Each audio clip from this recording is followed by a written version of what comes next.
Bruno, Ora, diz lá. vamos tentar esclarecer aqui algumas dúvidas em relação à venda dos carros elétricos, ok? São dúvidas que eu São tenho também. elétricos? Vamos ver, Ok. vamos ver. Até porque eu tenho as minhas dúvidas, porque eu do negócio sei pouco, porque quando é preciso alguma coisa recorro ao Bruninho. Portanto, primeira pergunta: porquê é que os carros normalmente, em condições normais, são mais baratos lá fora? Essa é uma boa pergunta para começar. Começa logo com o mais difícil. Uma coisa é certa. Tu lá fora tens uma escolha muito maior, muito mais abrangente do que cá dentro. Não só porque tens toda a Europa a comprar carros, aqui somos menos, há outro poder de compra e aparecem carros com menos quilómetros. Às vezes as pessoas perguntam como é que é possível alguém se desfazer de um carro que custa 50.000 euros, desfaz-te o carro passado um ano ou um ano e meio.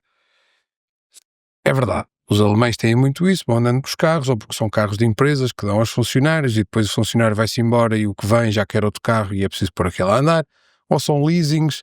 Há aqui vários fatores que contribuem para isso. E depois também temos que nos lembrar de outra coisa. Nós em Portugal temos muitas vezes isso, tu queres experimentar um carro qualquer, não vamos dizer marcas, e recorres a um concessionário. E podes ter a sorte daquele concessionário ter um carro idêntico. Pode não ser aquela motorização, pode não ser aquele tipo de bateria, mas tem um carro idêntico para tu perceberes mais ou menos como é que é a carroça e depois, ok, este não é o de maior autonomia, é outro. Na Alemanha o que tu tens é o contrário, tens stands que têm 2 e 3 carros, às vezes de cada tipo de modelo, e tens stands que têm inúmeros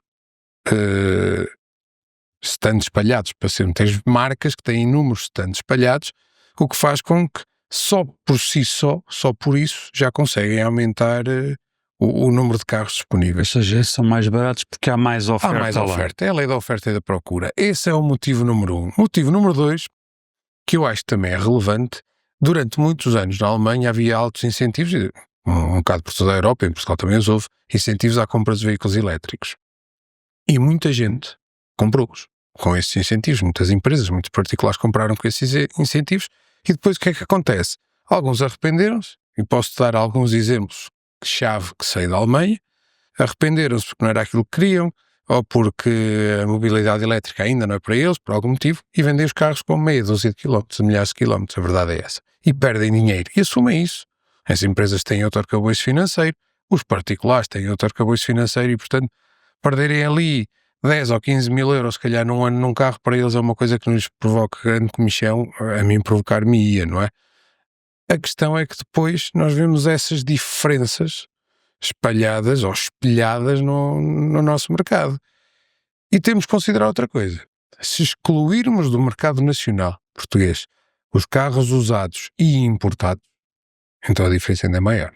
Porque tu se calhar agora até já consegues ter carros mais ou menos ao mesmo nível, imagina um carro que na Alemanha custa 40, se calhar aqui custa 43 ou 44, ok, está tranquilo, percebe-se a diferença, tens que o trazer, tens que pagar, não o vês, ou se vês tens mais despesas, portanto é execuível isso. Mas se calhar esse carro de 43 também já é importado, porque se fores para um nacional, já vai ser 47, 48 ou 49, porque a pessoa já não está tão disponível a perder tanto dinheiro. Portanto, eu acho que é por aqui, pelos incentivos que havia, pela desmaterialização que os alemães, nomeadamente os alemães, têm dos carros, gostam muito dos carros, tratam muito bem os carros. Sim, era uma coisa que te ia perguntar, que é todos os carros que vêm, parece que nunca foram usados. Eu trouxe o meu i3, estava exímio, passado um mês, ou os miúdos estragaram isto, ou riscaram isto, ou os pés, ou o que for. Parece que eu lhe meti mais 4 vezes quilómetros do que ele já trazia. Eles vêm sempre, parece que não foram usados, basicamente. É cultural. Também não só.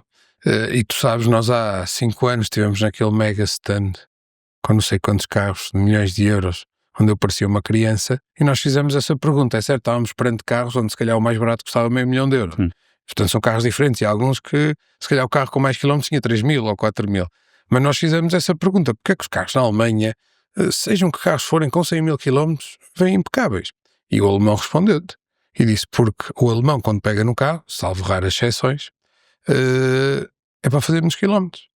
faz 100, 200, 300 km numa assentada só. Portanto, é só uma vez que ele entra no banco, é só uma vez que ele sai no banco. E se des conta, os nossos carros onde é que se gastam mais?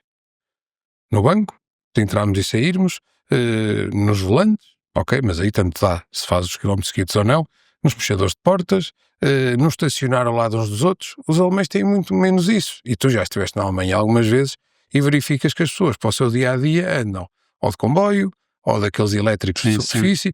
Portanto, o carro não é, na maior parte das vezes, o principal meio de... E não é tão massacrado, não é? O carro não é tão massacrado. Nós aqui, se calhar, pegamos no carro, eu falo por mim, faço 5 km, depois vou fazer outros 5, depois vou fazer 17, depois... Até fazer 100 mil km num carro... Sim, eu por dia é normal pegar 5, 6 vezes no carro. Ora, aí está. Eles quando pegam fazem muitos quilómetros, andam numa autobahn, andam em... hoje alguém me dizia que eles andam ai, como é que era? Não era em asfalto, andavam sobre tapetes. E as estradas na Alemanha são espetaculares, portanto as suspensões são muito menos abusadas, os alemães primam em equipar os carros com equipamentos de conforto.